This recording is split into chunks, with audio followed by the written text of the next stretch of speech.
அவர் 2 கேள்வி கேட்டிருக்கிறாரு. முதலாவது கேள்வி, நம்ம தொழுகையில ருக்கூல இதை ஓதணும், சைதாவில் இதை ஓதணும் என்றெல்லாம் நமக்கு சொல்லப்பட்டிருக்கிறது. இந்த இது ஓதுறதோட நம்ம சில துவாக்களையும் அதுல செய்து கொள்ளலாமா அப்படிங்கிறது முதலாவது கேள்வி. இரண்டாவது கேள்வி என்னன்னு கேட்டா, ஒரு தொழுகைக்கு செய்த உழுவை கொண்டு இன்னொரு தொழுகையை தொழலாமா, அதுக்கு ஒவ்வொரு தொழுகையும் தனித்தனியா உழு செய்யணுமா, இந்த 2 கேள்விகளை கேட்டிருக்காங்க. முதலாவது கேள்வியை பொறுத்த வரைக்கும் நபிகள் நாயகம் ஸல்லல்லாஹு அலைஹி வஸல்லம் சொல்றாங்க, சல்லு கமா ரஅய்துமுனி முஸல்லி, என்னை எவ்வாறு நீங்கள் தொழ கண்டீர்களோ அவ்வாறு நீங்கள் தொழ வேண்டும். உங்க தொழுவதா இருந்தா நபிகள் நாயகம் ஸல்லல்லாஹு அலைஹி வஸல்லம் அவர்கள் அதுக்கு நம்ம செயல் விளக்கம் தந்து காட்டியிருக்கிறாங்க. அதன் அடிப்படையில் நம்ம தொழ வேண்டும். அப்ப அவங்க தொழுகையில என்னென்ன நேரத்தில் என்னென்ன ஓதுனாங்களோ அதைத்தான் நம்ம ஓதணுமே தவிர, அது இல்லாத ஒன்றை நம்ம ஓதுவதாக இருந்தால் ஓதலாம். எப்ப ஓதலாம்னு கேட்டா, அவங்க வாயால் ஒரு பர்மிஷன் கொடுத்திருக்கணும். அவங்க செஞ்சு காட்டினது தான் செய்யணும். செஞ்சு காட்டினதுக்கு மேல ஒன்றை செய்யறதாக இருந்தால், அல்லது மாற்றி ஒன்றை செய்யறதாக இருந்தால், அல்லது சேர்த்து ஒன்றை செய்யறதாக இருந்தால், அது என்ன வேணும் கேட்டா தெளிவான ஆதாரம் இருக்க வேண்டும். அப்ப இப்ப நம்ம தொழுகையில தக்பீர் கட்டி நிக்கிறோம். நின்ற உடனே அதுல ஓத வேண்டியது ஒன்றை கற்று தந்துட்டாங்க.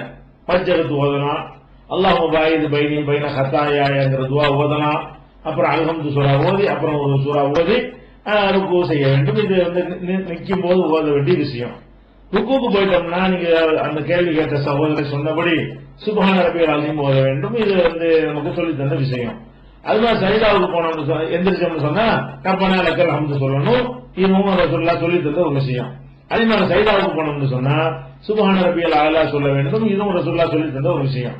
அது மாதிரி எந்திரிச்சு 2 இருப்புக்கு நடுவுல ரப்பியல் பிர்லி என்று என்ன செய்யணும், ஒரு சஜிதாவுக்கும் அடுத்த சஜிதாவுக்கும் இடையில உள்ள சின்ன இருப்பு இருக்குல்ல, அந்த இருப்புல ரப்பியல் பிர்லி இறைவா என்னை மன்னிப்பாயாக என்று அதை ஓதி கொள்ள வேண்டும். அத்தஹியாத்துல உட்கார்ந்த பிறகு அத்தஹியாத்துல இல்லாஹின்னு ஆரம்பிக்கக்கூடிய அந்த அத்தஹியாத்து, அதுக்கப்புறம் ஓதக்கூடிய ஸலவாத்து, அதுக்கப்புறம் ஒரு 7-8 துவாக்கள், ஆதாரபூர்வமான துவாக்கள் இருக்கிறது. அது எதை ஒன்றையாவது ஓதிக்கிறோம். இது ரசூல் ஸல்லல்லாஹு அலைஹி வஸல்லம் கற்று தந்திருக்கிறாங்க. இதை நம்ம அப்படி ஓதிடணும். இதுல எந்த சேஞ்சும் பண்ணக்கூடாது. இப்ப அல்லாஹ்வுக்கு தக்பீர் கட்டிட்டு நின்று கொண்டு அத்தஹியாத்துல இல்லாஹின்னு, அத்தஹியாத்துங்கிறது நல்ல சொல்லா இருந்தாலும் அது ஓதுற இடம் அதுவா, நின்றுட்டு என்ன ஓதுன்னு ரசூலுல்லாஹ் சொல்லிட்டாங்க போது நீங்க வேற ஒண்ணு ஓதுனீங்கன்னா, ஓஹோ ரசூலுல்லாஹ்வுக்கு தெரியாத ஒரு விஷயம் உங்களுக்கு தெரிஞ்சிருச்சோ என்று வந்து விட்டால் அது மார்க்கத்தை கிண்டல் பண்றோம் ஆயிடும். அது செஞ்சிடக்கூடாது. ருக்குல போய் என்ன சொல்ல போனா ஹதீஸ் தடையே இருக்குது. ருக்குல நின்றுட்டு அலிஃப் லாம் மீம் ஸாலிகல் கிதாப் ஓதலாமா? நீங்க ஓதுற சுப்ஹான ரப்பியல் அஸீம் என்பதை விட குர்ஆன் சிறந்ததுதான். ஆனால் ஓத முடியுமான்னு ஓதக்கூடாது. ஏன், நான் ருக்குலையும் சஜிதாவிலையும் குர்ஆன் வசனங்கள் ஓதுவதை விட்டு நான் தடுக்கப்பட்டிருக்கிறேன் என்று ரசூல் ஸல்லல்லாஹு அலைஹி வஸல்லம் சொல்லி இருக்கிறார்கள். சொல்லாத கூட ஓதக்கூடாது. ஏன், ருக்குவுக்குன்னு ஒண்ணு சொல்லி தந்துட்டாங்க போது அதைத்தான் சொல்லணுமே தவிர, ருக்குல இருந்துகிட்டு குல்ஹுவல்ல சூரா தான் சிறந்த சூறாவா இருக்குது, நான் ருக்குல குல்ஹுவல்ல கொண்டு ஓதுனால் அது நன்மைக்கு பதிலாக நரகத்தில் உடனே ஒரு தள்ளிடும். அது எது பார்க்கப்படும், நீ ஒரு அதிக பிரசங்கித்தனம் பண்ற, அல்லாஹ் மீறுற, அல்லாஹ்வுக்கு பாடம் சொல்லி கொடுக்கிற, அல்லாஹ்வுடைய ரசூலுக்கு பெரிய ஆளா பாக்குற என்ற ஒரு அர்த்தம் அதற்குள்ள அடங்கி இருக்கிற காரணத்தினால் அது குற்றச் செயலாக ஆகிவிடும். அதனால தொழுகையில என்னென்ன இடத்தில் என்னென்ன ஓதுவதற்கு ஆதாரம் இருக்கிறதோ அவைகளை தவிர வேற ஒன்றை ஓதவே கூடாது. ஆனால் 2 இடங்கள்ல 3 இடங்கள் என்று வைத்துக் கொள்ளலாம். 3 இடங்கள்ல நமக்கு வேற ஓதுவதற்கு அனுமதி இருக்கிறது. இந்த துவாக்கள் ஓதியதற்கு பிறகு கூடுதலாக நம்ம ஓதுவதற்கு என்ன இருக்கிறது, 3 இடங்கள்ல தொழுகைக்குள்ளேயே 3 இடங்கள்ல ஓதுவதற்கு எந்த ரசூல் ஸல்லல்லாஹு அலைஹி வஸல்லம் அவர்கள் என்னை பார்த்து தொழுவுங்கன்னு சொன்னாங்களோ அவங்களே விதிவிலக்காக அதுக்கு சலுகை தந்திருக்கிறார்கள். அது என்ன சலுகை என்று கேட்டால், சஜிதாவை நீங்க சுப்ஹான ரப்பியல் அதெல்லாம் ஓதிட்டீங்க. ஓதி முடிச்ச பிறகு உங்களுக்கு இறைவன்ட்ட நிறைய கோரிக்கைகள்லாம் வைக்க வேண்டியிருக்குன்னு வைங்க.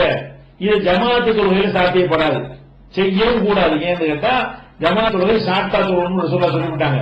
ஏன்னா ஜமாஅத்து தொழுகை கூட்டாக தொழும் பொழுது நோயாளிகள் இருப்பார்கள், பலவீனர்கள் இருப்பார்கள், பெண்கள் இருப்பார்கள், ஒரு அவசர வேலைக்கு போகக்கூடிய ஜமாத்துல இருப்பான்.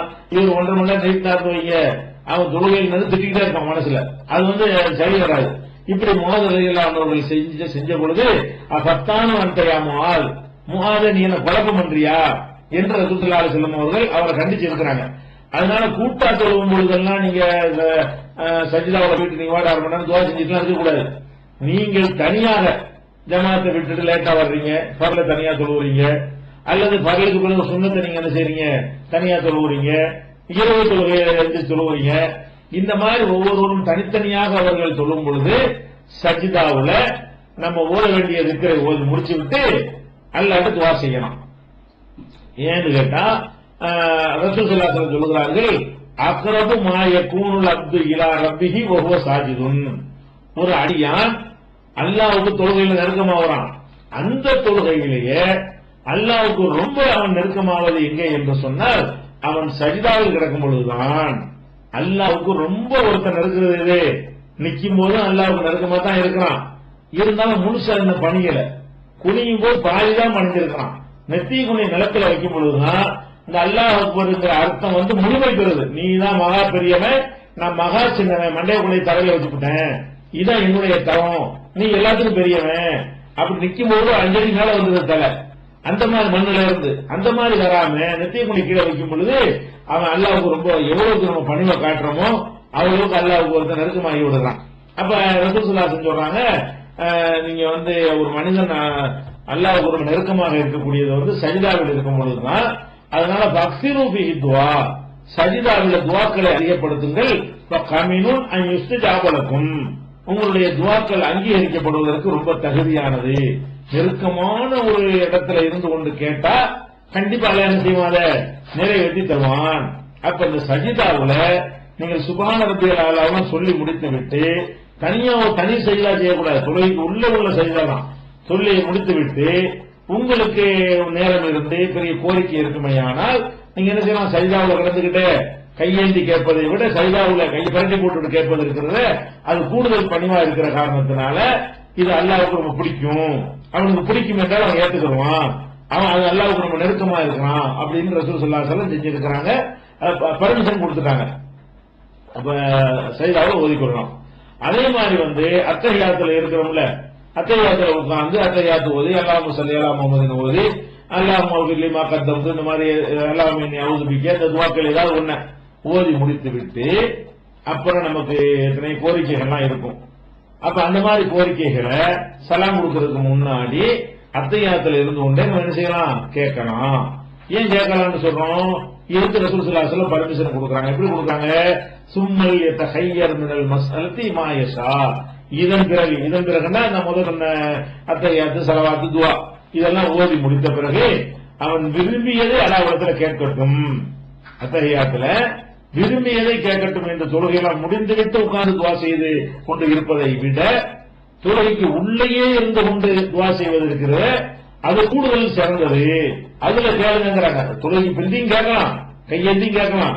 கையேந்தி கேட்கறத விட அத்தஹியாத்தில் இருந்து கொண்டு அல்லாஹ்விடத்தில் துஆ செய்வது இருக்கிறது அது ரொம்ப நல்லது. நம்ம தமிழ் மொழியில கூட கேட்கலாம். ஏன்னு கேட்டா அவன் விரும்பியதை கேட்கட்டும்ங்கிறாங்க. விரும்பியதுனால அவன் பாஷையில கேட்கறான்னு அர்த்தம். அவன் விரும்பியது நம்ம விரும்பினது அரபியில் கேட்க முடியுமா? அப்ப நமக்கு விரும்பினதை கேளுங்க, நம்ம அரபிக்கு ஒரு நியாயம் நமக்கு ஒரு நியாயமா போயிடும். அதனால விரும்பியதை கேளு என்று சொன்னாலேயே நம்ம பாஷையில கேட்டுக்கொள்ளலாம். இந்த ரெண்டு ஸ்பெஷல் அனுமதி உள்ளது. அதே மாதிரி குனூத் என்ற ருக்குவிலிருந்து எழுந்த பிறகு குனூத் என்ற ஒரு துவா, அதாவது ஒரு பொது நன்மைக்காக வேண்டி அல்லது ஒரு வித்தர்ல ஒரு குறிப்பிட்ட ஒரு துவா ஓதுறது, கற்றுத்தந்த துவா விட்டுருங்க. அது மாதிரி இல்லாம ஒரு வெள்ளம் புயல் மழை முஸ்லிம்களுக்கு ஒரு நெருக்கடி சோதனை வரும் பொழுது அந்த துன்பத்திலிருந்து விடுவிக்க கோரி துவா செய்வதற்கும் ரசூல் ஸல்லல்லாஹு அலைஹி வஸல்லம் செஞ்சிருக்காங்க, வழிகாட்டி இருக்கிறாங்க. ரசூல் ஸல்லல்லாஹு அலைஹி வஸல்லம் அவர்கள் அவங்களுடைய தோழர்களை சில பேர் கொன்ற பொழுது அவங்க ஒரு பிரார்த்தனை எல்லாம் செய்திருக்கிறார்கள் என்பதை நம்ம பார்க்கிறோம். இதுக்கு பர்மிஷன் இருக்கு. 3 தவிர வேற எந்த ஒரு இடத்துலையும் நீங்களா என்ன செய்யக்கூடாது, இருக்கிற தஸ்பீஹ் துஆன்னு சொல்லி தொழுகைக்கு உள்ள நுழைத்து விடக்கூடாது. இது முதல் கேள்விக்குரிய பதில். மாத்திரமோ கேள்வி என்ன கேட்கிறாங்கன்னு கேட்டா, இப்ப ஒவ்வொரு வக்துக்கும் பிரான்ஸை பொறுத்த வரைக்கும் ஒவ்வொரு அசர் மகரிப் இந்த தொழுகைகளுக்குரிய இடைப்பட்ட நேரங்கள் நம்ம குறைவாக இருக்கிறது. லோகர் தொழில் முடிச்சோன்னு அசர் நேரம் வந்துடும், அசர் தொழில் முடிச்சோன்னு மகரிப் நேரம் வந்துடும். இந்த மாதிரி இருக்கும்போது நம்ம ஷார்ட் டைமா இருக்கும்போது லோகருக்கு செஞ்ச உழவு அசருக்கு இருக்கும், அசருக்கு செஞ்ச உழவு மகரிப்புல இருக்கும். அப்ப நம்ம மகரிப்பு வந்தோன்னு உழவு செய்யணுமா அல்லது நம்ம அசருக்கு செய்த உழவை கொண்டே மகரிப்பை தொழுதலாமான்னு அவர் கேட்கிறாரு. இதை பொறுத்த வரைக்கும் இது நேரடியாகவே நமக்கு ஹதீஸ்ல ஆதாரம் உள்ள ஒரு சட்டம். இது நேரடியாக என்ன இருக்குன்னு கேட்டா, ஒரு உழுவை கொண்டு எத்தனை தொழுகை வேண்டாலும் நீங்க தொழுது கொள்ளலாம். ரசூல் ஸல்லல்லாஹு அலைஹி வஸல்லம் காலத்தில் நாங்கள் அப்படித்தான் தொழுது கொள்வோம். அதாவது நீங்க ஒரு ஷார்ட் டைம் நீங்க சொல்றீங்க, ஷார்ட் டைம்ல லாங் டைம் இருந்தா கூட கூடும். நீங்க லோகருக்கு உழு செஞ்சீங்க, லோகர்ல உழு செய்து முடித்து தொழுத்தீங்க, அதற்கு பிறகு நீங்க சிறுநீர் கழிக்கல, காத்து போகவில்லை, ஒழுவை முடிக்கக்கூடிய காரியம் எதுவுமே நடக்கவில்லை. அப்படி இருக்கும்போது அசர் வந்து விட்டது. அந்த உழுவை கொண்டு என்ன செய்யலாம்? ரொம்ப நேரம் ஆனாலும் சொல்லலாம், 3.5 மணி நேரம் டைம் கிடைச்சாலும் பரவாயில்லை. உழு நீங்காமல் இருந்தால் அந்த உழுவை கொண்டு அசர் தொழுவலாம். அசர் தொழுது முடிச்சுட்டு நீங்க உழு நீங்கக்கூடிய காரியம் உங்கள்கிட்ட இருந்து நடக்கவே இல்லை அப்படின்னு சொன்னால் மகரிப் வருது, அதுக்கு ஒரு 3 மணி நேரம் டைம் இருக்கும். அது வரைக்கும் நீங்க அப்படி இருந்தா என்ன செய்யலாம்? அப்படியே அதே உழு, அதுக்கு ஒரு தனியாக உழு செய்ய தேவையில்லை, அதே உழவு போதுமானது. அதாவது உழவு நீங்கி விட்டா தான் உழவு செய்யணும். உழவு எப்ப நீங்க மார்க்கத்தில் ரூல் இருக்கிறது. அந்த இது நடக்காத வரைக்கும் ஒரு உழவை கொண்டு உங்களுக்கு சாத்தியப்படாத ஒரு மனிதனுக்கு ஒரு பேச்சுக்கு 10 நாளைக்கு உங்களுக்கு உழவு முறியல் என்று சொன்னா தூங்கவே இல்லை, மனதில் வைக்கவே இல்லை, காற்று போகவே இல்லை, இந்த மாதிரி இருந்தால் ஒரு உழவு கொண்டு என்ன செய்யலாம்? 50 தொழுவை தொழுது கொள்ளலாம், தப்பே கிடையாது. அது சாத்தியம் இல்லை. ஒரு மனிதன் எந்த மனிதனா இருந்தாலும் ஒரு 3 வேளை 4 வேளை 3 வேளைக்கு வேணா என்ன செய்யலாம்? உழு நீங்காமல் இருப்பானே தவிர அப்படி இருக்க முடியாது. ஆனா அப்படி இருந்த சட்டம் என்ன? போதும், முழு நீங்காத வரைக்கும் உள்ள அவசியம் இல்லை.